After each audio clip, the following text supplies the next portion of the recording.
into investigations involving the suspicious flight from Gran Canaria to Ghana. We have details as Deputy Director of the Narcotics Control Commission labels the allegations as frivolous.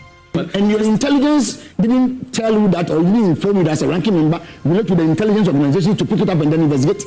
But rather to sit and then give the information out in the media and expect us to go and chase the earner. We have details and speak to all the stakeholders who matter to this conversation here on Top Story, brought to you by Telecel, connecting energies and holy insecticide spray and coil. Enjoy a holy sleep.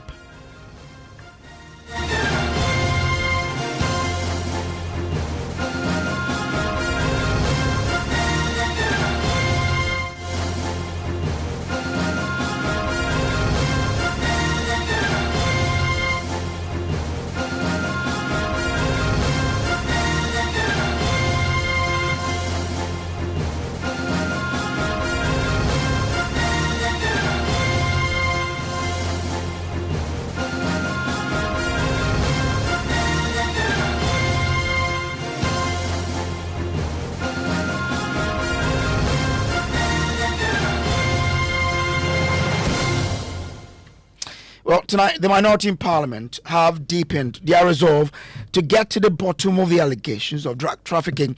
By writing to the Dean of the Diplomatic Corps to intervene in the ongoing controversy surrounding the alleged suspicious flight from Gran Canaria that landed at the Kojo International Airport.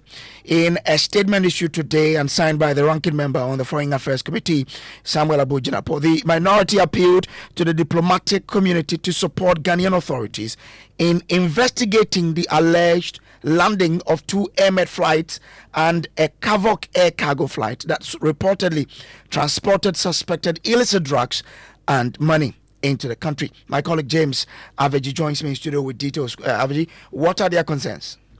Well, Brace, the statement, among other things, said, quote, today independent checks have confirmed the minority's claim that the two airmed flight flew from KIA straight from Gran Canaria, contrary to the minister's claim that the flight came from Luanda. Now, questions have also been raised about the activity history of the Kavok flight that the minister referenced, as searches have not shown that these flights flew from the country on the said date.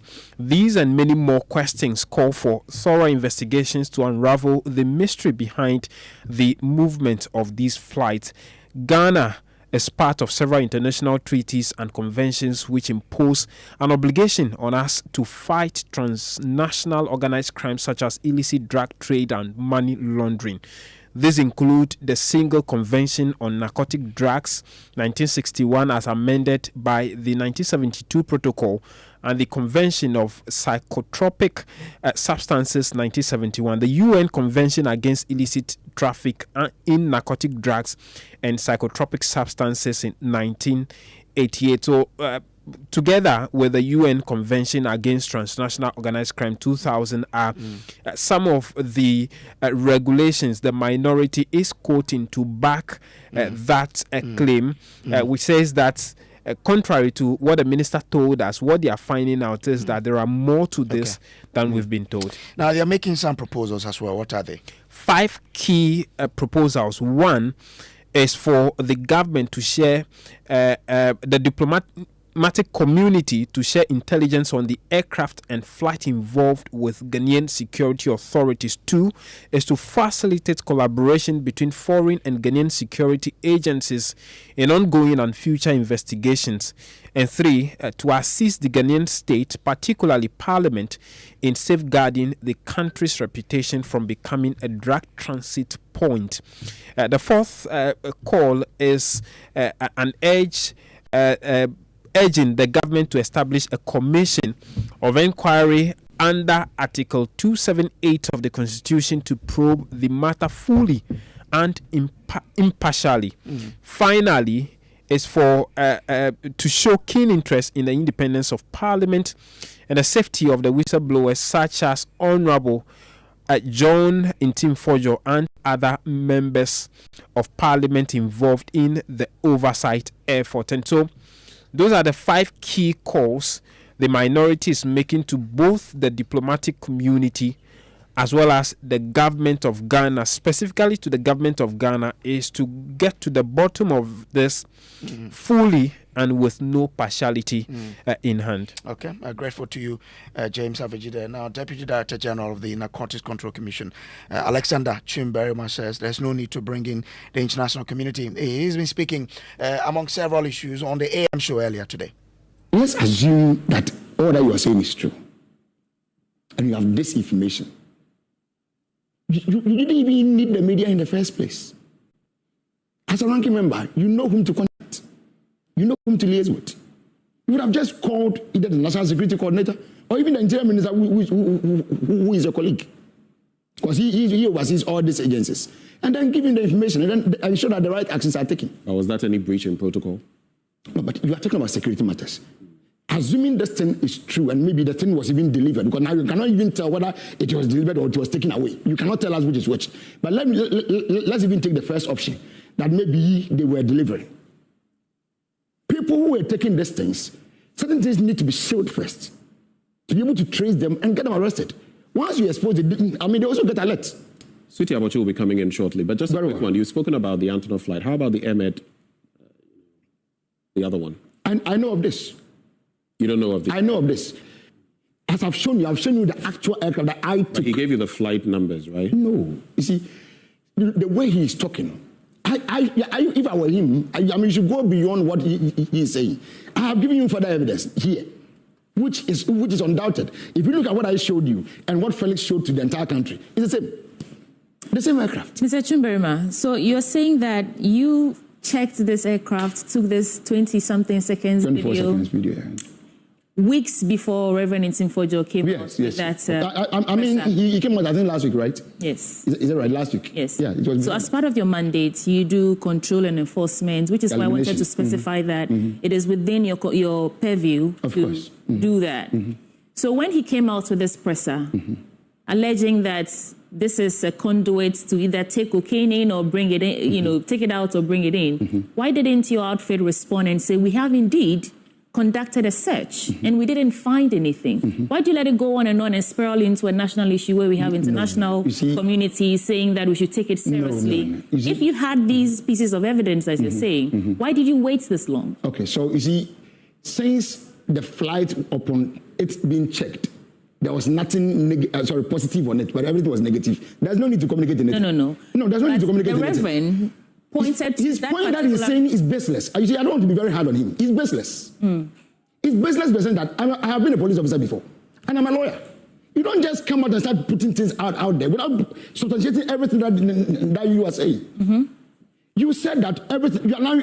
Even this one, as I was coming, I saw on the front page of I think Daily Guide also that the video that Felix showed is staged. So where is the video that contradicts what Felix showed? Are you able to prove to us or to give us anything? The answer is no. So, and then you are taking everybody, on this kind of rampage or exactly. So the question really is, we are entertaining him. That's how I see it. Okay. Sorry, but that's how I see it. It's okay. So the question is, why let it go on? No, you have evidence. Someone comes out to say, we suspect that a case like this is happening. You suspect what? That's cocaine. The moment is being smuggled. It's not true. Exactly. So because he has not proven anything. You see, Mr. Calm down and let's have this conversation. When he said that, the president immediately came out and said, I've instructed the national security and all these institutions, including ours. That they you had this. Relax. And that they should liaise with him or collaborate with him, or he should collaborate with us for us, to give us every information, and then we should also conduct investigation into the matter. We have our report already on any aircraft that we have searched. The report is there. But you are saying something contrary to what we are saying. We have already gotten to know. And the law is that he who alleges must prove. You are the one saying things. So you must give us things that goes beyond what we have heard, we have seen, or we know. But to the best of my knowledge, I have not seen or heard anything of that sort. Okay. So people are starting to say that Ghana, or we've had the drug problem in the past, and they're saying that that time is coming back. And for your outfit that is supposed to control narcotics, abuse, all of it. You have a member of parliament saying that they are suspecting something like this happening, in addition to some drug busts that we are seeing here and there. Would it be terribly wrong to tell the Ghanaian population that we've heard what the Reverend Minister is saying or the Member of Parliament is saying, but to bring finality and calmness and clarity to this matter, we indeed conducted a search? I put it to you that because you didn't immediately respond with the evidence that you had, that is why it has spiraled into the situation we have here today. No, I disagree. I am not of the opinion that it's because we are entertaining him. That is why he's going on. I mean, that's what are you calling entertaining? Oh, we are entertaining because he's just all over. Today he's on this platform. The other day, the next day he'll be here. The next day he'll be there. And then he's getting. And to be honest with you, if you track him, I have seen him on about, I think, 3 or so platforms that I've listened to. His message is not the same. Okay. But my point is very simple. If you say that Ghana is becoming, more or less the hub for drug, the very time we got to know this, I'm going to read a report to you, which was, published not by any other. So that is the Deputy Director General of the Narcotics Control Commission, Alexander Chimberman, and he goes on to reveal that if Reverend Tim Kojo continues spreading the information without evidence, the government will be tempted to arrest him. Listen. Nobody will be sitting in his house waiting for you to add. I know that this thing that they're talking about is my case. And the person will be sitting there waiting for you to come and arrest me tomorrow. He will. So in other words, you call it reckless because by his actions, he could have compromised any of the actions you would have done. Exactly. That is why reasonably, as a ranking member, you should have just called your colleagues or, go to the agency that you think needs to know this. And immediately investigation should have been, would have commenced. If you need something that we don't know, we are not God to know everything that is happening in this country. We rely on our people, we rely on intelligence, we rely on investigations. So if there is something happening, and maybe the Honourable Member of Parliament knows that we don't know, you can know because you are a ranking member of the Defence and Interior Committee. He says he also had intelligence. That's why he also put those things out. And your intelligence didn't tell you that, or you didn't inform you that as a ranking member, relate to the intelligence organization to pick it up and then investigate. Oh. But rather to sit and then give the information out in the media and expect us to go and chase the air. You were talking about the invitation or no invitation. I just want clarity. You say that no one should have even invited him. He should have volunteered. Ordinarily, yes. What is the real state? Is there any invitation? Is he going to, have you interacted with him? Is he going to collaborate with you to get to the bottom of this matter? Okay, so personally, or would our end as NACOC, we have no, but what I knew or what I know is that the National Security Coordinator was coordinating the team that was going to investigate the matter since the president issued a directive. And I knew very well that he was going to be, asked to appear before us and give us every information. But that's the starting point of every investigation. The one who is saying whatever must first appear before you, give you every information that he has or she has. And based on that, persons that need to be called, agencies that needs to be called, will then be called afterwards. So that is supposed to be the starting point. I've heard him saying on other platforms that even if we invite him, he will not appear. And that we can come. In fact, even last Saturday, he was saying that we should come and arrest him on your station. Is it Newsfar? But there had also been some claim that he could be arrested. Oh, of course. I said it this morning on the platform that the way he's going about these things, he will leave us with no option than to go after him. Since you don't go after him in which sense? As in arrest you. He's a member of parliament. Well, he has certain. We know. The protocols will be followed. That I like the word. It's a privilege. It's not a right. That there is the Deputy Director General of the Narcotics Control Commission, Alexander Chimberman. Now, Reverend Tim Kojo, meanwhile, has been calling for a commission of inquiry into the development he's been writing on his X account. And my colleague Papani actually joins with details. Papani, what has he been saying? So, Brace, let me just put out, this was written around 1:08 p.m. earlier today. It says that, see one of the culprits of the staged and false evidence calling for cooperation. And this is in response to the Deputy Director of NACOC that you've heard just seconds ago. He says, release footages of the CCTV system at the airport to support your claim of staged inspection and maintenance. By the way, recall that NACOC and other intelligence agencies distanced themselves from my request for joint security meeting. They aided the misleading information put out by Felix Fusukwache. We therefore call for Commission of Inquiry to be established to probe into the matter. See you at the Commission of Inquiry. And that's how this particular statement by John Intim Kojo ends on X. Interesting. So that's the Reverend who was at the center of all of this, putting out a lot more on X. There's more here on Top Story.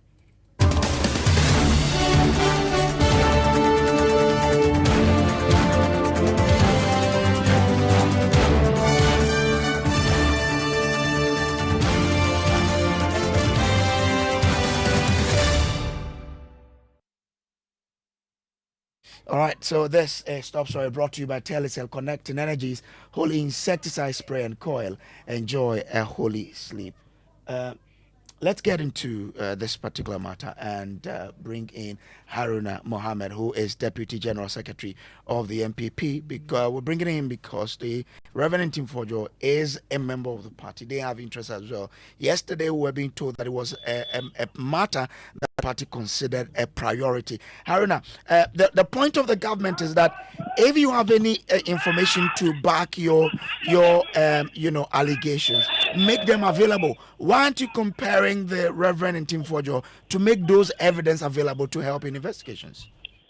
Thank you very much, Kojo. I would like to say good evening to your cherished listeners and those of them who are following you on other social media accounts. What I would first say is that government should stop gagging citizens from asking legitimate questions on matters that we think that it is of matter of interest on national security base for the good of the country. I want to put this on record. It is important to distinguish between the act of providing information or the act of providing or raising an alarm about potential crime or criminal activity. The legal burden of proof requires in any formal proceedings. So there is something that we need to distinguish, and that is when you are providing information or raising an alarm. All security agencies, no matter how it is being placed, you must be very concerned in getting to know or in getting to pick information or when alarms have been raised. The person, including any other member, including members of parliament, has a civic duty to bring to the attention of the appropriate authorities any information that suggests possible criminal conduct. And such information is often based on suspicion, intelligence, or circumstantial evidence, which may not, at that point in time, meet the rigorous standards of legal burden of proof in a formal legal proceedings. So it is the duty of the security agency in question to investigate or to ask for further information. Why is the security agencies not asking for information from the beginning and allowing government to spew lies with respect to this particular transaction that has happened that is going to impugn on the integrity of the good people of Ghana? Money laundering and dealing in narcotics is something that we frown on. Our laws does not. Ghana has joined so many international treaties, and we must be very mindful of that. I also want to let the Narcotic Control Board and other security agencies to be very mindful of the way they intimidate the minority. We would not cow to the whims and caprices of their threat. Well, but Haruna, it is this investigation you call for that they are asking that provide the evidence you have to aid us in conducting this investigation. They are not asking much. They're saying make what you have available. But Kojo, from the beginning, were they asking for evidence? They were on the defensive. Government was not ready to provide information. Government was not asking for information. Government was rather defending everything, which was very suspicious. Okay. Ghanaian needed more explanation, but government was rather defending when the security agencies were quiet. Haruna, stay with me on the line. Let me bring in the ranking on the Foreign Affairs Committee of Parliament, Samuel Abu Jenapo. He is the one who authored that particular statement earlier today. I'm grateful to you, Sami, for joining us here. Now, the point the government is saying is that make your evidence available. The Reverend Tim Kojo is calling for a commission of inquiry. You've run to the diplomatic corps. Now, this is about Ghana. Why are we bringing in the diplomatic corps when we can handle this issue ourselves? Yeah, thank you very much. And let me say a very good evening to your cherished listeners. Yeah, that's a very good question. But as you know, matters to do with illicit drug trade and money laundering and transnational crime in general transcends the borders of Ghana and really affects the image and reputation of our country. In fact, you will note that if your country is even categorized in a particular manner, the level of search which is conducted on your citizens at various airports is sometimes quite enhanced. And so Ghana's reputation as a respected member of the international community, which abhors any form of transnational crime, is absolutely important and ought to be guarded jealously. And which is why we believe that the cooperation of the international community with the Ghanaian authorities, the Ghanaian investigative authorities, is absolutely necessary. You will recall that His Excellency President Mahama himself had directed at the very beginning of this scandal that a thorough and transparent investigations be conducted into this matter. And therefore, it is our view, the Minority Caucus in Parliament in general, and the Minority Caucus on the Foreign Relations Committee of Parliament in particular, that we urge or encourage the diplomatic community to assist the Ghanaian government in whatever intelligence they may have, and through diplomatic channels, to have this commission of inquiry pursuant to Article 278 of our national constitution, so that we can have a fair, transparent, and thorough investigation into this matter, in order to restore the enviable reputation of Ghana as a country that does not promote any form of transnational crime. Is that where you will make the evidence you have available?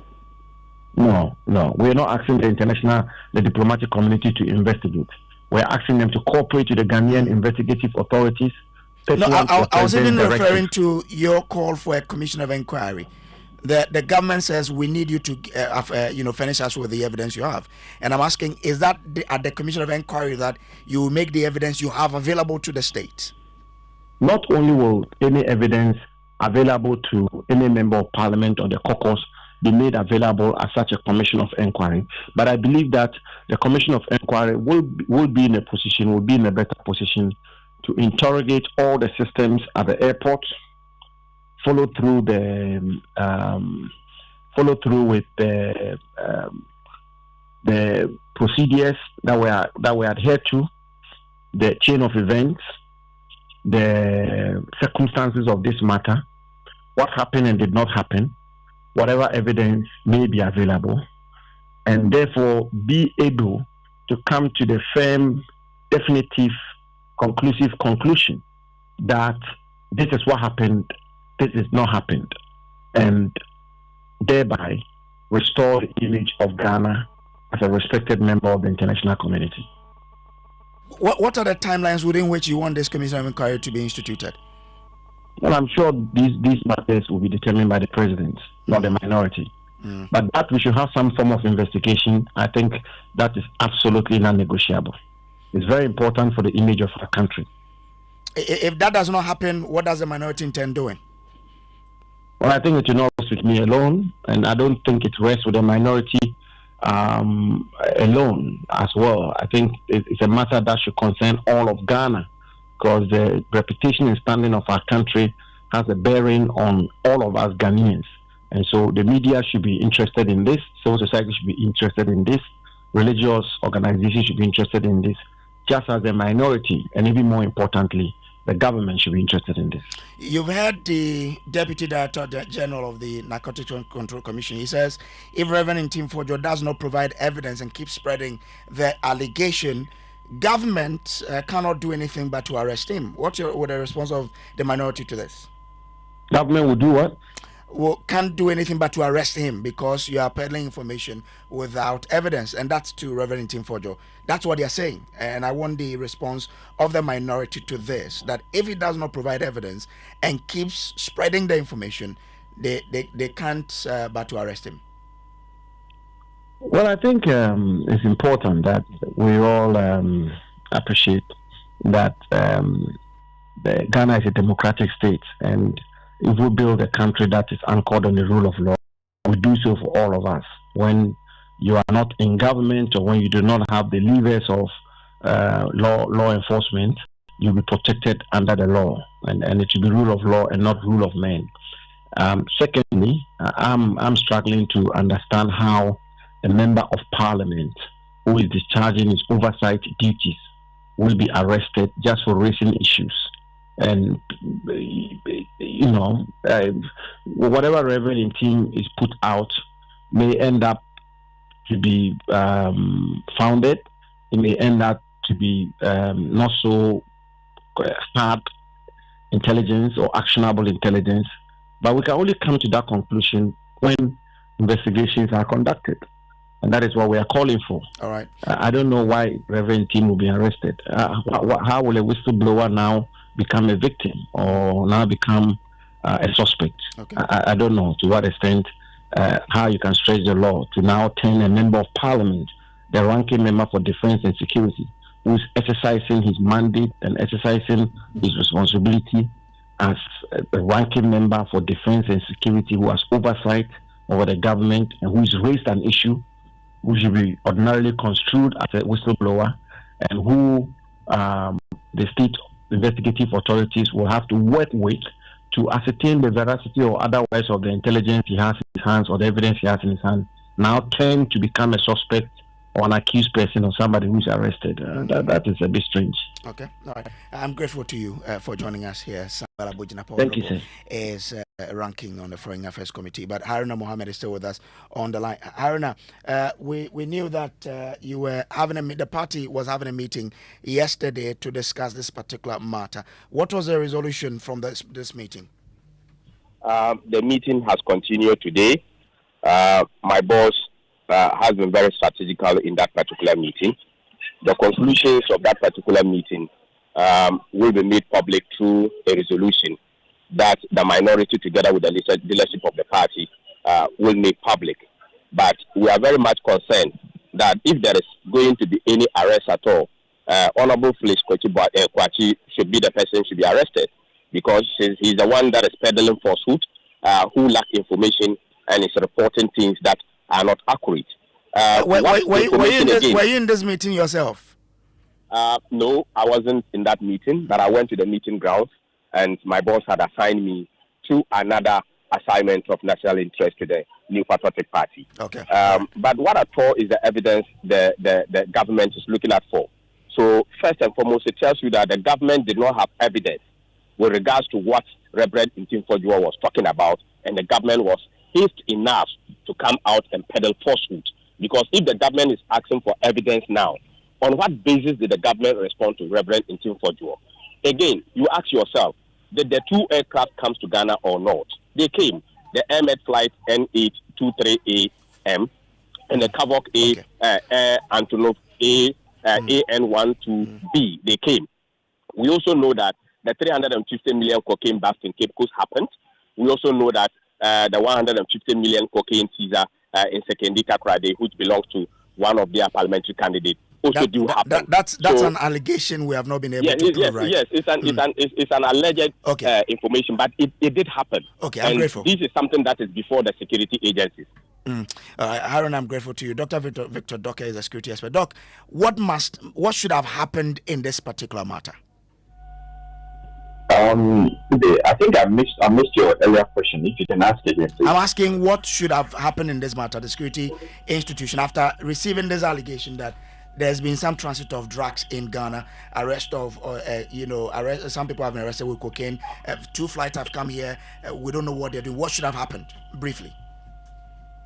Well, I think what should have happened was there has been investigations with regards to the cocaine bust, but then further investigations need to be done.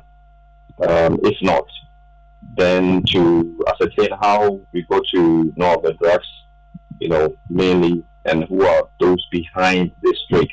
Now, with regards to the issue about the planes and then the brouhaha surrounding it all, it's about who has evidence and who has provided some facts, and then the way forward regards to the law and collaboration. Dr. Victor, I'm grateful to you. He is a security expert today. This has been Top Story, brought to you by Telecel Connecting Energies, Holy Insecticide Spray and Coil. Enjoy Holy Sleep. Up next is Newsnight.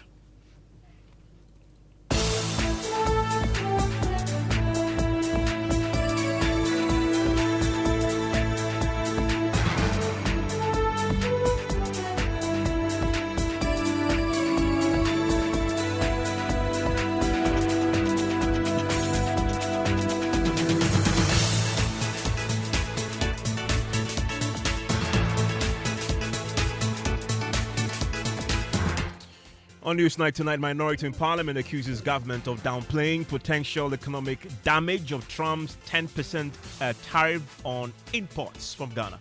The president has charged us to ensure that this problem is addressed. While the U.S. ambassador is telling the Ghanaian ministers that tell the Ghanaian president to talk to President Trump, the president of Ghana is telling his ministers, deal with it.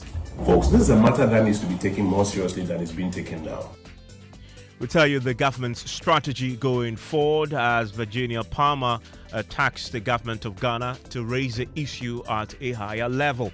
Also tonight, Okada riders reject government's proposed age restriction for commercial motor riding to 25 years as they warn a refusal to amend LI could breach their trust and spell doom in the next elections. Also tonight, details as the National Road Safety Authority vows to crack the whip on riders who will violate the regulation of the passage. After we do all these things, if we still have recalcitrant Okada riders, then the police would enforce the law by arresting them. And when that happens, your union cannot come to your aid. Your company will not come to your aid.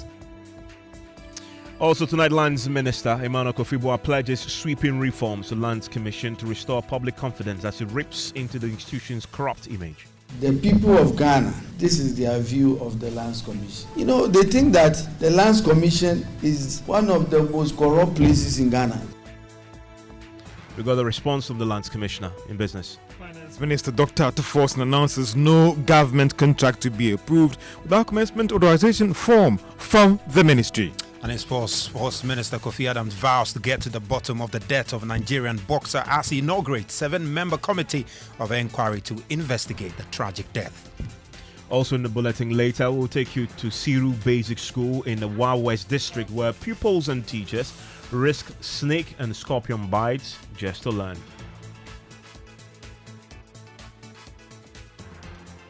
Your views and comments here on Newsnight 055-1111-997. Details after the break. Where do your hopes and dreams take flight? The money you've earned, the future shining bright. At Petra, we're not just here for your retirement plan. We are here for the life you've imagined and then some. From your child's education to your dream home's door, we'll help you achieve what you're striving for. Petra is here, steady and strong. Your wealth in safe hands, where it belongs. With investments that grow at rates that compete, we build your future with every heartbeat. That's Petra, your partner. Come joy or strife, guiding you toward the dreams that define your life. For your pensions, investments, loans, and more, visit our website at petraonline.com. or dial *447 *70#. Petra, achieve more. Couldn't sleep at night. Mosquitoes will be whining my ears, bugging me all night long. Till I got a remedy. Now I'll be spraying them away with holy insecticide spray. I go spray them away with holy insecticide spray. When I sleep, me dana with holy insecticide spray. Holy mosquito coil, holy multi-purpose insecticide spray. Ghana Kron Kron. For bulk purchase, call 0302 681582. This advert is FDA approved.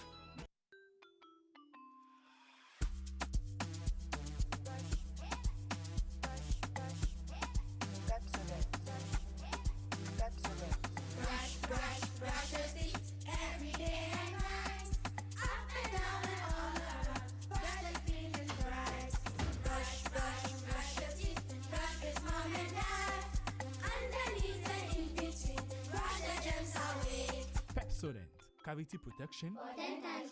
This advert is FDA approved. Live on News 90s on Joy 99.7 FM. Now, the minority is accusing the Mahama administration of downplaying the potential impact of a 10% baseline import tax on Ghana by the United States of America. Ranking member on Parliament's Economy and Development Committee, Kojo Nkrumah, says government has failed to treat the situation with the urgency it deserves. With a $240 million trade surplus recorded in 2020, Ghana now finds itself in the crosshairs of a 10% tariff hike that threatens to undermine gains made under the African Growth and Opportunity Act, AGOA. Now, the U.S. ambassador to Ghana, Virginia Palmer, told Joy News after a high-level meeting on Monday that there was need for further discussions on the matter. I had a great meeting with the Minister of Foreign Affairs, and we talked about how the relationship with Ghana is very strong and how we can keep it going that way. And the sort of details of what these global tariffs are, and some things where the United States and Ghana can improve our trade relations. We're in the lowest tariff regime. What does that mean to, between the relations that we have? Well, I hope that it means that Ghana will have some benefit vis-a-vis its competitors, but we'll dig in and continue to talk. Do you feel you've convinced the minister enough? The minister and I are good friends. In women's success this International Women's Day. And that was the outcome of that particular meeting, according to the U.S. ambassador to Ghana. After receiving full briefing on the matter, the Deputy Trade Minister, Samson, who disclosed how extensively the briefing was after they had met with the ambassador, disclosed that the president wants every option explored to resolve the controversial tariff. He says one of the strategies being considered by government is to align with the position of the Africa Trade Ministers and the African Continental Free Trade Area Secretariat. We briefed the president after the meeting. Myself and the Foreign Affairs Minister met with the president, and then we briefed the president. And he also largely believes that we should pursue the trade diplomacy to ensure that something can be done about the tariffs. And for that matter, we believe strongly that it's not a time for us to fight. There's no trade war, even though we are not happy with the imposition of the 10% tariffs.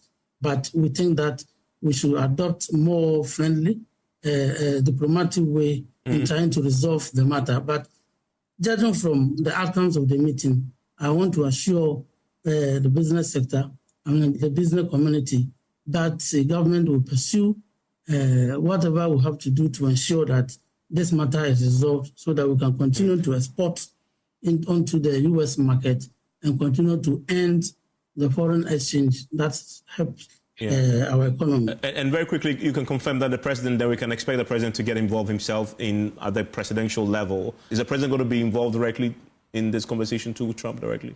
What I can say is that the president has charged us to ensure that all efforts are made to ensure that this problem is addressed. Okay. And yes, and I'm sure that once we have his blessings, if he has to intervene, he will certainly do that. As Africans, we have agreed to fight this collectively. And so on the 14th of this month, after it's organizing a meeting with African trade ministers to look at this situation. Is the president going to be involved directly in this conversation to Trump directly? What I can say is that the president has charged us to ensure that all efforts are made to ensure that this problem is addressed. And I'm sure that once we have his blessings, if he has to intervene, he will certainly do that. My ranking member on the Economy and Development Committee in Parliament, Kojo Nkrumah, says government is not treating the issue with the seriousness it deserves. According to Samson Ahin, who is Deputy Minister for Trade and Industry, Ambassador Palmer herself appeared taken aback by the inclusion of cocoa in the tariff scheme and suggested that Ghana pursue resolution at a higher diplomatic level. That's code language for tell President Mahama to talk to President Trump. And remember, we'll be making the point that the President of Ghana needs to get involved to speak to the US President to ensure that the potential negative impact of this thing doesn't affect us. But there's another part of this report I find very interesting. Come again. Samson Ahin says that President Mahama has tasked us, that is his ministers, to ensure that efforts have been made to ensure that this problem of the Trump tariffs slapped on the country is addressed, Mr. Ahin revealed in an interview. In other words, while the U.S. ambassador is telling the Ghanaian ministers that tell the Ghanaian president to talk to President Trump, the president of Ghana is telling his ministers, deal with it. Let's speak to Kojo Ponkruma, joins us on the line right now. Mr. Ponkruma, thanks for your time here on Newsnight. The something here on the show yesterday also mentioned that the president taxed them to yes engage, but if it becomes necessary after the first line of engagement, he will definitely get involved. So he hasn't ruled out his own personal involvement in this negotiations and engagement with the U.S. At any stage just yet. Well, interestingly, while he's asking his ministers to deal with it, in other jurisdictions, the presidents are directly engaging or sending delegations to the U.S. ostensibly to deal with the matter. I think Vietnam, for example, is having its leader reach out to President Trump directly via phone. And other nations like Indonesia are said to be preparing high-level delegations to Washington. Even Lesotho, according to the New York Times, is organizing to do direct engagements. And that's what the U.S. ambassador is hinting, that you don't deal with this matter by asking ministers to try and understand and consult. You need to deal with it at the highest diplomatic level. Except that the other countries you mentioned, Ghana is on the lower end of that scale, 10%. Others have a far greater need to engage and strike a deal. We are on the lower end of the spectrum. In fact, 70% of our exports are exempted, oil and gas. That leaves about 30% that is affected. So you cannot propose that we adopt the same approach and possibly incur the wrath of Trump. We've seen what Trump is doing to other countries that had taken a tough stance on this particular matter. No, we have not suggested that Ghana takes a tough stance. We have suggested that Ghana needs to engage and make a case for a de-escalation.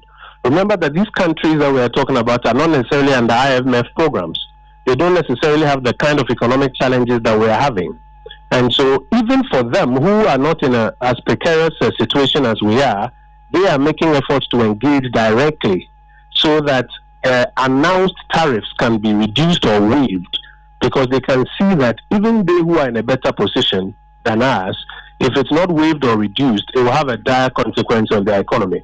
And it's in that context that we say that it is important for this matter to be taken a lot more seriously than it's taken now. We've just come out of a period where international economic development had a disproportionate impact on the Ghanaian economy. I remember sitting in your studio and explaining to you the kind of challenges we were facing as a result of international economic development, and you telling me that it is because the government had not responded strongly enough.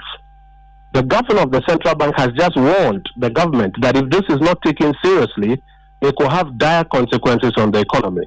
So all we are doing is drawing the government's attention to the fact that it needs to be taken a lot more seriously than the kind of laissez-faire approach that we are taking now. I mean, you say laissez-faire only because the president hasn't picked a phone and called Trump, but they are taking this absolutely seriously. You know? I mean, there's a reason why they've invited the ambassador to meet. Assurances were given to them. Some clarifications were offered. And next week, Ghana is joining the rest of the continent to take a united position on the matter.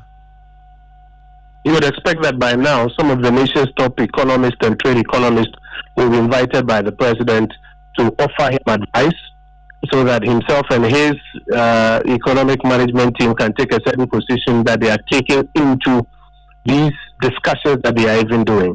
So far, the announcements that have been made essentially are about the fact that we are seeking clarification from the U.S. We don't appear to be aggressive in formulating a national position and using that position to try to reduce the impact that this is having, or this will have on the Ghanaian economy. It is because we have seen this before that we are drawing attention to it. Where we are now, we've heard the government's plan to deal with this particular matter. Next week, they will join the continental body. They've also made the point that they are making efforts to trying to see if they can renegotiate the continuation of AGOA. and they are going to come under the African initiative to go as one body. What do you make of that approach? Because some suggest that if you tie your cloth to those of, say, South Africa, which has a far higher tariff imposition than us, for example, in the 50s, and we are in the 10, and we know how Trump, looks at that African countries compared to us, then you are incurring Trump's wrath, and then you are then fighting somebody else's game and pursuing other person's interest. But we should pursue our interest and stay in our lane for the 10% and negotiate for more exemptions. What's your take on that? This is precisely what we are saying. And what you are saying is what the government wants to do, which is to tie its cloth to South Africa and Lesotho and some of the other countries that have already incurred the wrath of the Americans. And what we are saying is that the President of the Republic needs to engage directly on a country-by-country basis. The government says two levels. One, they prefer the ministers to deal with it, despite the fact that the American ambassador is saying deal with it at the highest diplomatic level. And two, they want to join other African countries, some of which, like you have rightly said, have incurred the displeasure of America, and therefore will be commingled with anybody who comes to the table with them. So what you are saying is the same thing that we're saying, that it is important for the President of the Republic to directly engage with his American counterpart and try to see how best the impact can be reduced on the Ghanaian economy. I mean, you see the President hobnobbing with presidents of Mali and Niger, Nigeria, and other ones. That's fine and good, but this is where it matters most, for him to be hobnobbing where it matters most. We're talking about over $1 billion worth of exports. Yes, not all of it is affected by this, but it has dire consequences on our economy. Kojo, thank you very much. And we'll hear from the government's response to this. Some say he will join us down the line on this particular subject that has been raised. And we've heard already the potential impact on us, especially if you come to cocoa products exports. Last year, for example, we're doing $288 million in terms of that export. That is going to be affected because of this 10%. And effectively, AGOA is dead. In September, it was supposed to expire formally, but the quota-free, duty-free is gone now. The government says it's something that they are pursuing to try and see if they can get Trump to listen and renew, because after all, it was an act passed by Congress. We'll get further clarity on this for you. Now, tonight, the Okada Riders Association, they've rejected government's proposal to restrict the legal age of commercial motor riders, popularly known as Okada riders, to at least 25 years. The provision to limit eligibility of riders is part of the new legislative instrument being drafted to amend the existing road traffic regulations 2012. Now, this was reviewed during a consultative engagement between the Transport Minister, Joseph Bukari Nikbe, and stakeholders, including the Okada riders themselves. James Abeji was there for us, joins us in the studio right now. James, you have excerpts of part of this LI, which is causing a bit of controversy. What does he say? Well, Evans, excerpt of it says that a person shall not ride or operate a commercial motorcycle or tricycle unless that person is employed by or belongs to a licensed commercial motorcycle or tricycle transport union. Part of it also states that the person shall not be less than 25 years of age, which is part of the provisions. Also extend to the fact that the regulation would also cover the mandatory use of helmet, periodic inspections, and rider training under this proposed LI. But the most important thing is that nobody would ride motorbike if for commercial purposes if you are not 25 years and above. Okay, so fundamentally, let's be clear, this is a piece of legislation that is seeking to legalize Okada. Exactly. Because before now, it's still not legal. Except that it's imposing an age restriction whilst it legalizes Okada. Exactly. Okay. And there's a conversation around when government is hoping to have this passed. Yes, the CEO of the National Road Safety Authority, Brian Maliba, just a while ago was speaking to Elton on Pulse, indicating that we know that Parliament is currently on recess and they should be returning somewhere after Easter. And so if Parliament returns, the first thing they will do is to get this through in the first month after Parliament resumes, also indicating that they would enforce every regulation in this law to the latter. recalcitrant Okada riders, then the police would enforce the law by arresting them. And when that happens, your union cannot come to your aid. Your company will not come to your aid. The penalty unit is 12 cities. I don't know whether it will be revised. And so if you do your mathematics, and I don't know what figure you have, I'm not a mathematician, but it is to deter Okada riders from engaging in acts that are unacceptable on our roads. It is not to destroy. We are not imposing this to destroy the commercial venture that they are engaging. It is to deter them from engaging in acts that we would call against the traffic regulations. But if need be, and we think that we need to increase the scale, we will do so. But for now, this is a good starting point.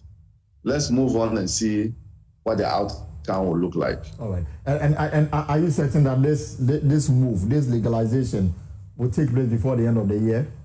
Are there timelines that you are working with? We are actually thinking that when Parliament resumes, this bill will be before Parliament. It takes 21 working days, and when it passes, surely it will be within the year. And I can assure you that we'll have a repeal of the law within this year, and that will make Okada legal. Well, we've been speaking to the association. They are already raising questions about this. We'll hear from the Okada riders pretty shortly. My colleague is with a few of them having a conversation right now. We'll get his thoughts for you, plus what the Okada riders have been saying. But I want to hear your thoughts on that also. Remember that this is an attempt to legalize the Okada business, but they're imposing an age restriction, which has caused a fair bit of controversy. But I know some of you use Okada. What's your thought on this? So if an Okada rider must be at least 25 years to commercially use that vehicle for commercial purposes. There's some concerns around that. Let me hear your thoughts on this. 05511119997. Now, the Lands Minister, Emmanuel Makofibua, has promised to implement sweeping reforms at the Lands Commission to curb corruption at the institution. The Lands Commission is battling a reputation of corruption and delays in its operations, a situation the sector minister urgently wants fixed and dealt with right now. Kofibua says the Commission's current image threatens confidence in Ghana's land system. The people of Ghana, this is their view of the Lands Commission. And I'm going to say it as honestly as I can, as I have listened. Now, despite all the good people here and the hard work, they think that the Lands Commission is one of the most corrupt places in Ghana. Do you? No. The people of Ghana believe it. And so there's a lot I want us to share. I don't know how long I'm going to be a minister, but I'm going to wake up every morning and thank God for this opportunity and work with you to make the big difference we can. One of the biggest interventions that has stalled, hasn't really been fully realized, is the digitalization of land records. He says this is something he wants to prioritize. I know that 90% of the systems and the work you do here is done manually. In the 21st century, lands administration, 90% of all the things we do is still paperwork. Papa no ako vacation to about next month. The other thing has to do with digitalizing all your documentation and make sure that the systems are all clearly there so the people of Ghana can walk in here happy, get the service within a twinkle of an eye, and the image of the Lands Commission will really be the best, number one. An Afrobarometer every year will stop bashing you. Well, guess what? The Lands Commission themselves admit that corruption remains a major challenge within the institution. Listen to Benjamin Arthur, Executive Secretary of the Commission. It's a perception, yes. And the Lands Commission hasn't run away from the fact that our dealings and our processes lend itself to the possibility of people influencing staff and other people to be corrupt. So steps are being taken to try and address that. But at the same time, we also know that it is fueled essentially by the perception and the fact that there are individuals not within the commission who also take advantage of our situation and then extort money from people. I'll share your thoughts on that subject pretty shortly. And for those of you who have already engaged the Lands Commission, you can attest to your encounter there and how that went. Share your thoughts with me here on Newsnight. That pretty shortly. Now, I want to take you to Siru. It's in the Upper West District, and to a particular basic school there called Siru Basic School. Now, classrooms have become a danger zone. Snakes and scorpions attack both pupils and teachers, while the straw classrooms offer later protection. Yet the children keep showing up, determined to learn. Emmanuel Jibenu has more in the education series, Crumbling Start. Children here love to learn. Their thirst for knowledge is unquenchable. But the school they attend is a reflection of the challenges they face daily. My name is Dawn Ambatayela Mahatibel, the headmistress of Siru DAKG Primary. We don't have a school structure, so most of the classrooms sit under trees. We construct huts almost every term for people to sit and study. The school is also not benefiting from the National School Feeding Program. The community during the rainy season have to contribute some foodstuffs, then maybe some cash to buy some of the perishable foodstuffs so that they can prepare for the school. Every day, different members of the community step in to cook, donating what they can from their farms. Today, 2 women from the village have volunteered to cook yam and stew for the children. Today is quite a happy day for them, so because they'll get something to eat. But if the school foodstuffs finish, we have to wait for another rainy season or harvest season again. And during those times, most of our people stop coming to school because they come to school, they are hungry. Kindergarten 1, 2 and Primary 1 pupils share one classroom. Primary 5 and 6 are crammed into a half-roofed pavilion. Whenever it rains, classes are suspended as water floods their classrooms. Here we are now, if it is raining, we can't sit. We have to close and go home.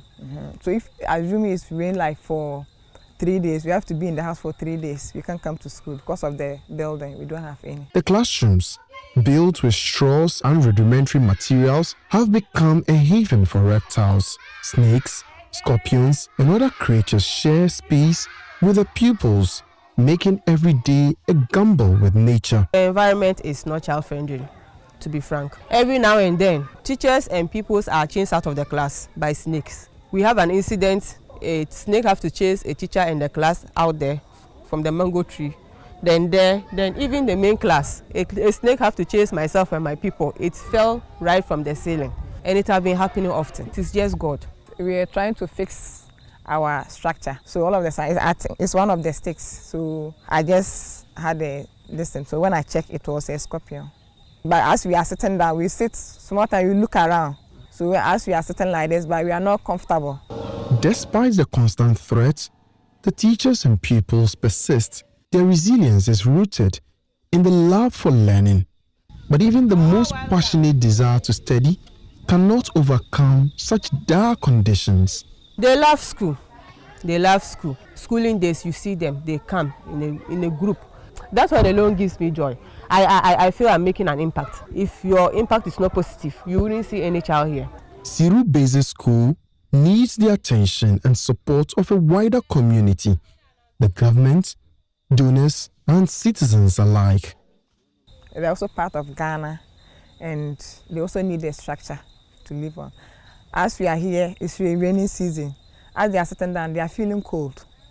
The weather is not all that friendly, so we are managing, especially Hamatan season, for instance. 2 or 3 days, I want to say, well, I'm not feeling well, so the person has to go home.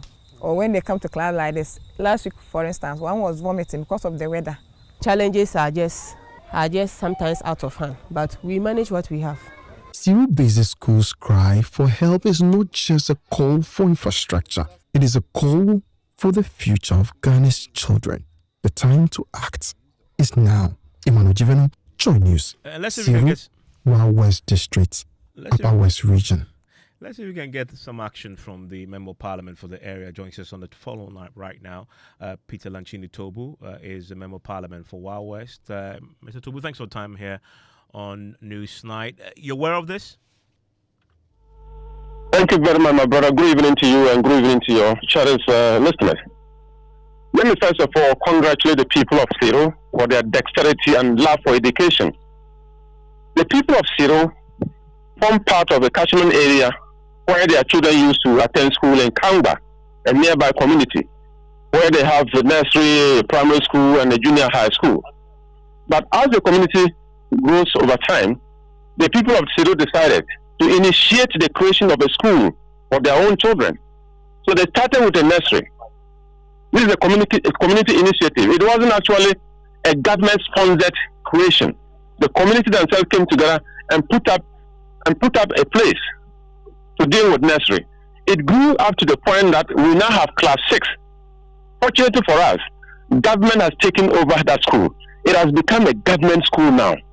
And we need to do all we can to support them to have infrastructure that is right for purpose. But I've always said this, whether you have the infrastructure or not, whether you sit under a tree or even in your room, please continue to learn. Whatever the challenges are, those challenges should not put you out of school. Yeah, you're absolutely right, and that's exactly what the poor children, innocent children, they are doing. But here's the thing: you're dealing with scorpions there. You actually go to school and get bitten by that. That then becomes a fatal story. You've mentioned about some of the interventions, but it doesn't appear from what we encounter there that it would take much to improve things in the Siru Basic School. I wonder if personally at that level you've taken this on, either yourselves or the DCE, to try and fix this. I personally visited that school on more than 2 occasions to encourage the teachers and encourage parents. And we do hope that that fund or government could find some money for us to construct hard block classrooms for these children. But as we speak today, it hasn't happened yet. And we are also saying education is collective. It's not just necessarily government. I mean, you say you visited there, but a visit. I've been there. Yeah, it's fine. But visiting there is not the same as fixing their problems. What did you do when you visited? Of course, if you don't visit there, how do you fix a problem that you don't know? I get it, but I got to visit. Yeah, you have Canaria land. Yeah, it is my constituency, and I'm telling you that I have visited them. I've assessed the situation, and in providing solution, we need to get in touch with authority. A 6 classroom will go and look at how much it's going to cost. I mean, but so we are trying as much as possible. You have your share of the District Assembly Common Fund. Beautiful. This is a Common Fund for an MP for 4 years. I don't think he can build a 6 classroom block. Just look for the quotation of a 6 classroom block and imagine how much. And of course, if I have money as an MP to build 1 6 classroom block, and it will take my whole Common Fund for 4 years, I may be looking at other options as well and trying as much as I can to get other sources to support myself and pushing Get Fund. Now that Get Fund is uncapped, I think that we are getting into an era that can give us favorable response. So where we are now, the school so is in that need of assistance. I mean, we've seen the reports that MPs are getting quite a substantial amount of money from the Get Fund, etc. Can we get a commitment from you tonight that you will devote part of that amount to fixing the problem that you face in this basic school?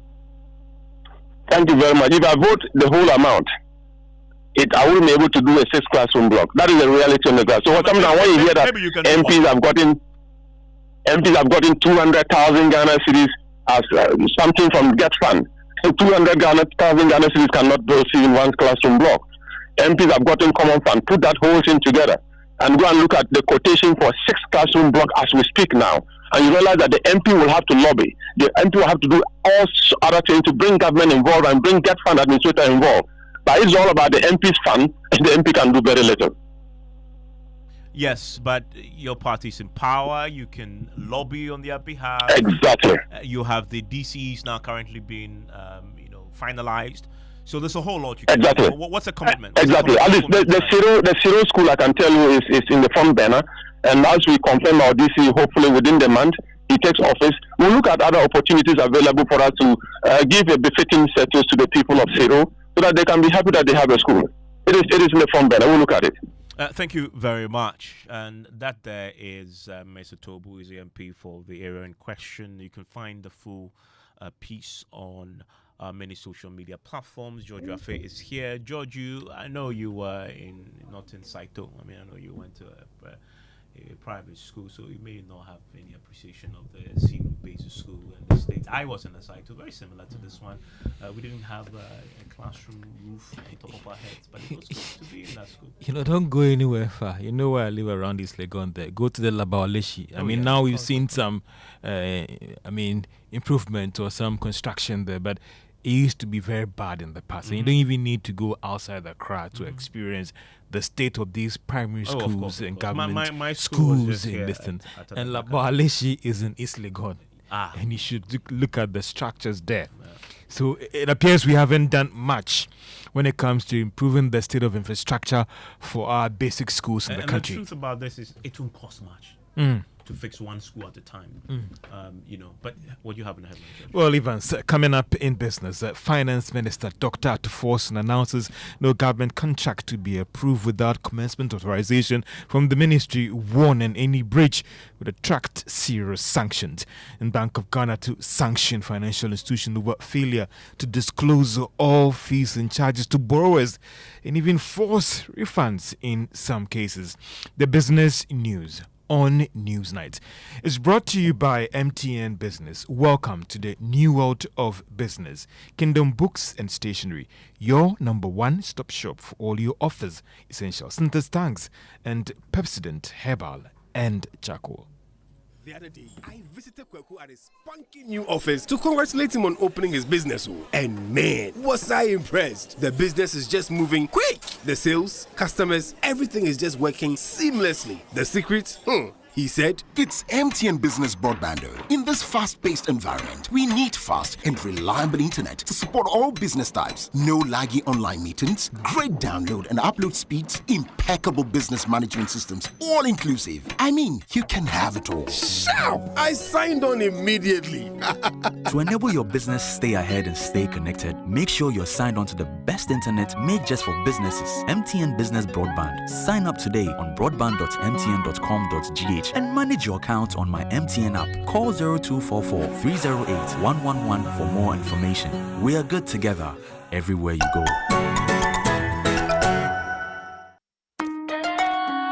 Son, we are so proud of you for setting up this hospital. I really love those hospital beds and waiting chairs. By the way, did you import them? No, Dad, I didn't. I actually got them from Kindle Books and Stationery right here in Ghana. Wow. We also bought our office supplies, safes, executive desks and chairs from Kingdom, and they gave us expert advice on how to set up our office. Guys, that makes 3 of us. I also got our sofa and bedroom sets, plus our dining hall furniture for our new home from Kingdom. Wow, Mom, that makes 4 of us. I usually get my stationery items from Kingdom. And my teacher also mentioned that our classroom furniture was provided by Kingdom. So there you have it. Whenever you're thinking about setting up an office or acquiring furniture for your home, etc., Kingdom Books and Stationery should be your first point of call. With over 40 years experience in the industry, we stock and supply a wide variety of globally sourced office and home furniture, stationery and equipment. Visit our head office, Osu Akwaje, or our office near the Osu Stadium. We're also in Tema Community 1, opposite Olam SHS, Kumasi KNUST campus, UCC Cape Coast, and now at the Marina Mall, Airport City. Or call us 0302 764101, 764209, or 762792. Visit our website www.kingdomgh.com.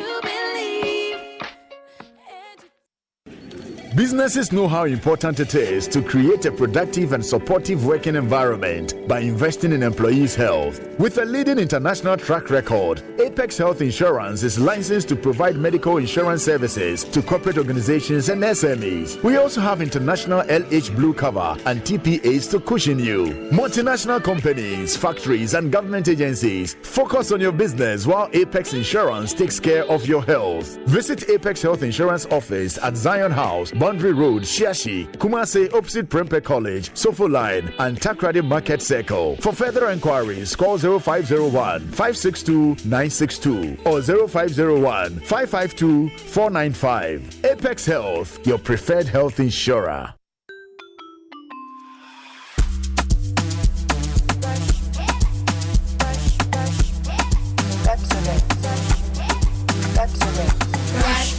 Brush your teeth every day and night. Up and down and all around. Brush it clean and bright. Brush your teeth. Brush with mom and dad. Underneath and in between. Brush the germs away. Pepsodent, cavity protection. This advert is FDA approved. You welcome back to Business on Newsnight. Now, Finance Minister Dr. Tuforsen has announced that no government contract to be approved without commencement authorization form from the ministry. The Finance Minister gave the directive at a meeting with chief directors of the various ministries, departments and agencies in Accra. There is more in the following report. The Finance Minister in the meeting maintained that this directive is part of measures to ensure fiscal discipline not only at the ministries but all government agencies, adding that this should be seen as an end to what he describes as financial recklessness. The minister added that this directive is in full alignment of the recently amended Public Financial Management Act 2025. The Finance Minister told the directors of all these agencies, departments and ministries that any breach of this directive will attract serious sanctions. And that is a Business Desk report. Now, President John Mahama is pushing for a resumption of all stalled projects in the country financed by the Czech Republic. Ghana has also signed the bilateral air service agreement with that country that could lead to commencement of scheduled commercial flights between the two countries. President John Mahama announced this at the joint news conference with the President of the Czech Republic, Petr Pavel. It is our hope that the implementation of these MOUs will reinvigorate and spearhead cooperation in various sectors between our two countries. In addition, we discussed the need to expand the frontiers of our relations and cooperation with the Czech Republic, both at the bilateral and multilateral levels. At the bilateral level, note was taken of potential for trade and economic cooperation. I'll therefore urge the private sectors of the two countries to come together to explore possible avenues for cooperation in various sectors of the Ghanaian economy. And more could be done to increase the low levels of trade between our two countries. In that regard, I noted that the African market has a population of over 1.3 billion people, and I extended an invitation to the business community in the Czech Republic to partner with their Ghanaian counterparts to take advantage of the opportunities provided by the African Continental Free Trade Area Agreement. And that is President John Mahama speaking at that joint press conference with the visiting Czech Republic President Petr Pavel. The Association of Ghana Industries has welcomed moves by government to push for an extension of the Free Trade Pact AGOA to avoid trade disruptions to the country's exports. The Deputy Minister of Trade, Samson Ahi, disclosed to Joy News that government is moving fast to engage the U.S. government on these issues. Sechuma Kwabwa is Chief Executive of the Association of Ghana Industries. How do we ensure that Ghanaian companies are able to produce at competitive price? When we do that, our product becomes very competitive in every market. And in that sense, you diversify your market portfolios. You don't only go to the US. I know Ghanaian products are not only exported to the US, but you can deepen your market arrangement in other countries. So Europe, the rest of Africa, Asia, and the rest. If your products are competitive, good quality, good packaging, you can get market in all these areas so that your portfolio or the amount of goods you are sending to the US market, even if it's affected, others will compensate for it. So for me, the best solution is that let's look at other markets. But in doing so, let's look at ways of making production costs lower. And that's where you become competitive in those markets. Otherwise, it's just, if you just pay a lip service to it and you don't get your products produced at a cheaper price, a cheaper cost and a cheaper price, you are not competitive. Once you are competitive, anywhere in the world, your goods can go there. And then if one door is shut, others will be open for you. Sir Chumakabwa is Chief Executive of the Association of Ghana Industries. Now, the Bank of Ghana has given the firm assurance that it will not hesitate to sanction any financial institution with failure to disclose all fees and charges on loans to borrowers. Now, this was contained in new guidelines on letters, basically about responsible borrowing in the financial space. There is more in this report. The Bank of Ghana, in the same guidelines, also warned that the financial institution in question will also be forced to refund all fees and charges that were wrongfully paid by the borrower. This follows the Bank of Ghana's warning that any charge or fee that is not disclosed to the borrower prior to signing that loan agreement will be considered as null and void. The Bank of Ghana also advised borrowers to seek clarity on all conditions pertaining to the bank loan before signing the document. The regulator also advised borrowers to look out for annual percentage rate of the bank in question or shop around for that bank or financial institution with the best rate before moving to apply for that loan. The move by the Bank of Ghana is part of efforts to empower borrowers when it comes to securing a loan from a financial institution. The regulator also wants to ensure that no one is shortchanged when it comes to turning to any financial institution for support. And of course, that is a report, a business desk report put together. And basically, what the Bank of Ghana is doing is in line with financial literacy and ensuring the borrowers are empowered to ensure that they can get the best terms anytime they go out to engage a financial institution. Now, if you turn our attention to the stock market, gold was the only gainer at the end of trading on the market today. It was up by 4 pesos and to close at 1 Ghana cedi, 75 pesos. If you look at total returns on the Ghana Stock Exchange, if you invested from the beginning of the year till now, you've made more than 24%. Now, that is far better than what you might get on other investment instruments in the market and even the treasury bills. You know, it's interesting. The world markets are tumbling on the back of the Trump tide. But not the Ghana Stock Exchange. Not at all. I mean, there is turmoil on the global scale. Listen, all the markets are struggling. Listen. A company like Apple has lost $260 billion, being wiped off in terms of its value on the market, and it appears not to be ending. Yeah. But when it comes to the Ghana Stock Exchange, I mean, it just shows you that our economy and our market are not that interconnected. And some will also tell you that whether our market is actually that connected to the international world as well. And even if you invested on the market from January to now, you've gotten a return of more than 24% even. Okay. I guess if you're not sure what to do on the New York Stock Exchange, this is the time to direct some of the money onto the Ghana these Stock offshore Exchange guys will because come. You get more stability on that. And in fact, I actually learned that a significant number of those investing or with instruments on the Ghana Stock Exchange are foreigners. Actually, a chunk of them are offshore investors. The percentage is quite significant indeed, and so Ghanaians are not even taking up that opportunity as much as foreigners are doing. George, thank you very much. And it's a big day on the sports calendar because there is a Champions League. There's a big game tonight, and guess who's joining me to tell you all about it? Because the multimedia group is doing something pretty special on this.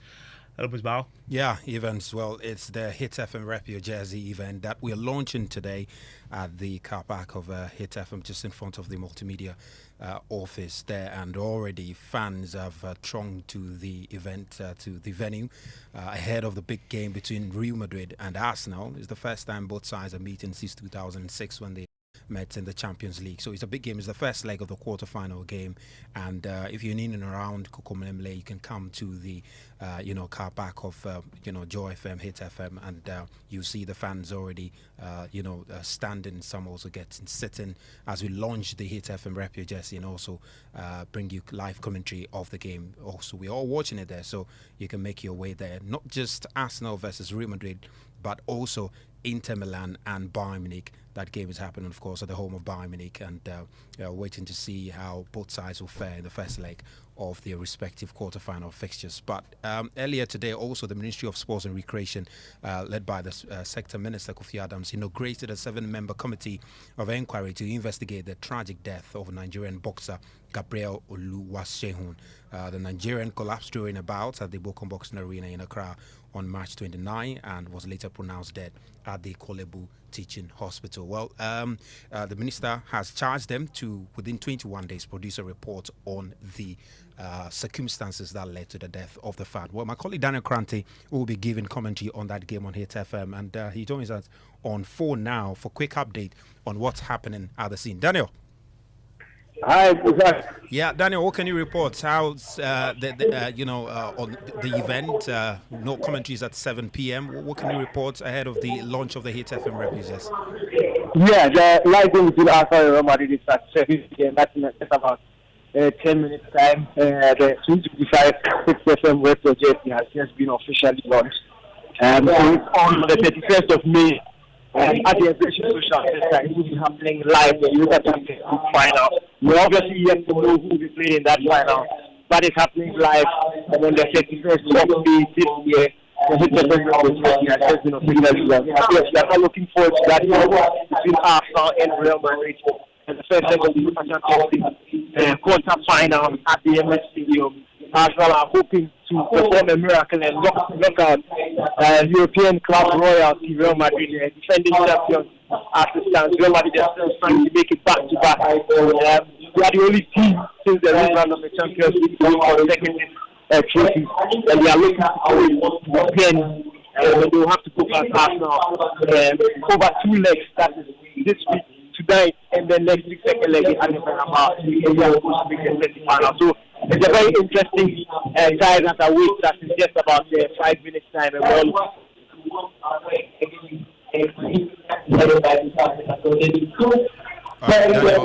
Daniel, thank you for the updates there. Of course, you can hear Daniel on Hit 103.9 FM live commentary on that big game. Not sure where you stand on this, Evans. Arsenal fans are very strangely optimistic anything about other than their Arsenal chances. for me. I mean, Real Madrid all the way. They're strangely optimistic about their chances against Real Arsenal. Madrid. I'm telling you. Oh, Arsenal, they are always optimistic until they are not. I mean, when they start the season, they are always going to win it, and then they don't. They are the chief bottlers of they have the world title when it comes to bottling anything. Well, so I'm not really worried about Arsenal. That is what Arsenal supporters do. They hype. Did they have a chance against Madrid tonight? Absolutely not. Well, I anyway. mean, it's one of those teams. They are always second place or third place. For a long time, they were happy with fourth place with Arsene Wenger. Yeah. I mean, once they qualify for the Champions League, they've won the Premier League. Now, second place is the thing. For them. I mean, they're happy with And I think for now, playing Madrid is the title for them this season. Yeah, of course. Just so excited to have Madrid. Very excited. That's the whole thing. For them, it is not the winning. It is a participation. Just participating is okay. I mean, Arsenal supporters are extremely mediocre. Oh my goodness. I'm not sure your fans will be happy with you. Anyway, Evans, that's it. I knew some would listen to me. Thank you. Yeah, but you haven't told me where do you stand on this too? I'm a Madrid fan. I'm a Madrid fan. I mean, I'm a Madrid fan. You know what's up. Yeah, I'm a Madrid fan. And then the other game also is Bayern Munich versus Inter Milan. That's happening at the Allianz Arena in Germany. So, and tomorrow, of course, we'll get to talk about tomorrow's games. Barcelona in action, and Aston Villa also in action against Paris Saint-Germain. So we'll see how that fares. Yeah, Mr. Thank you very much. And yes, I support Manchester United, and you can say anything you want. We are down there. He who is down fears no fall. Still here on News 9 on Joy 99.7 FM. A few of your messages on our WhatsApp console now. And this one from Richard says, I'm wondering what the science behind the 25 years for Okada commercial riders. And my colleague Joseph James Abaji has been to talk to a few of them just around the corner. It's good news to legalize Okada in Wale Wale. A lot of underage boys are engaged in it, and I think it will sanitize the system. That's Boama Desmond from Borga. The irony of Ghanaian politics. Another recent suspicion of money laundering was he mentions names of ministers he believed may be involved too. And then the story around the Team Fojo is still raging, still live here on Newsline on Joy 99.7. For many of you, obviously, talking to us about the decision by the government to legalize Okada, but also in place age restriction on it. Now, the Transport Minister, Joseph Bukari Nikbe, says government is actively seeking a private partner to re-establish Ghana national airline. Now, Ghana has been without a national airline for a long time. Speaking to staff of the Ghana Civil Aviation Authority, Mr. Nikbe announced that a short list of potential partners will soon be released. Colin from Pong has more. It's been 15 years since Ghana last had a national airline. Government is reigniting hopes of reviving it with the help from the private sector.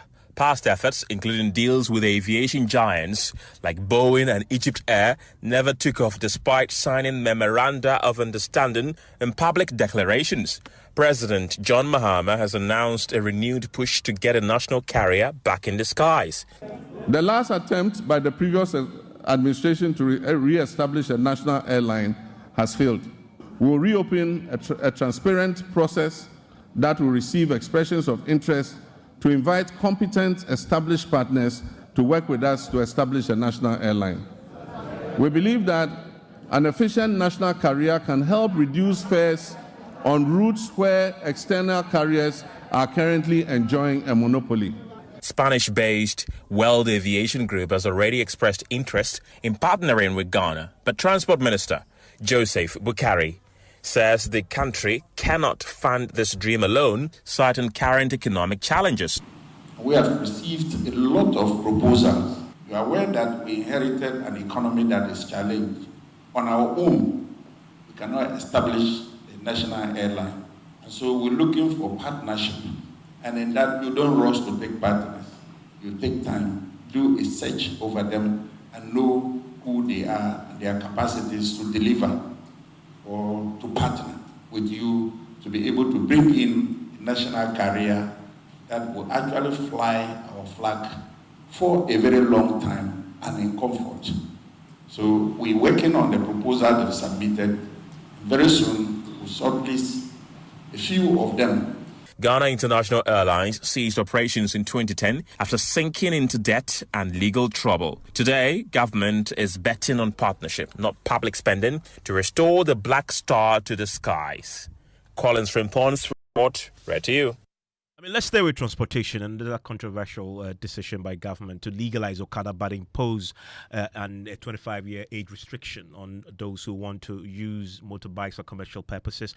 My colleague James Aveji is at an Okada hub and joins us live right now. And the Okada riders are actively debating this, James, I suppose.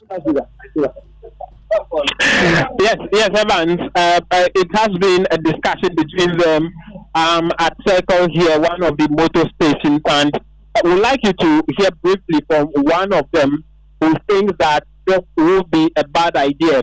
You think that the 25 years is too much. Why? Oh, because it's too much. If they say they want 25 and above, majority of us is below. Because, like, if they say they want that age, that means some of us will know do Okada. So, and then maybe the Okada that we are also managing and be the small. So you want them to reduce it to how many years? Or like 18 and above. Like 18, 19 to 8, because if above the something is down. But 18 and above there is okay. But you promise that if they reduce it, you Okada riders would ride safely on the road? Oh, true. We will ride safely. Because if we want our lives, so we're not riding carelessly because we do want our lives. What's your name? Razak, Ali Razak. Okay.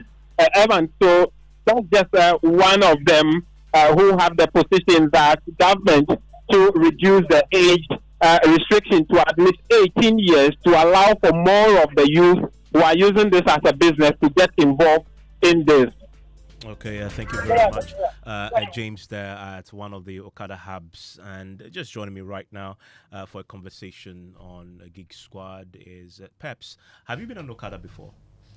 Do you know, it's one of the things that I really dread. Oh, really? So you haven't joined one before? No, I think unless I travel to a place that by all means that's the only means of transportation. Well, you haven't been hot before. I actually used one This must have been 2023. I was going for a very important meeting at Cannes, and I stumbled into this terrible traffic, and there was no way I was going to make the meeting. You had no other choice. So I parked it at this filling station, flagged down on the Okada, hopped on the back of it with my bag, and zoomed straight to the meeting on time. Wow. You haven't found yourself in that situation? Not yet. Okay. When you do, hopefully not. When you do, call me.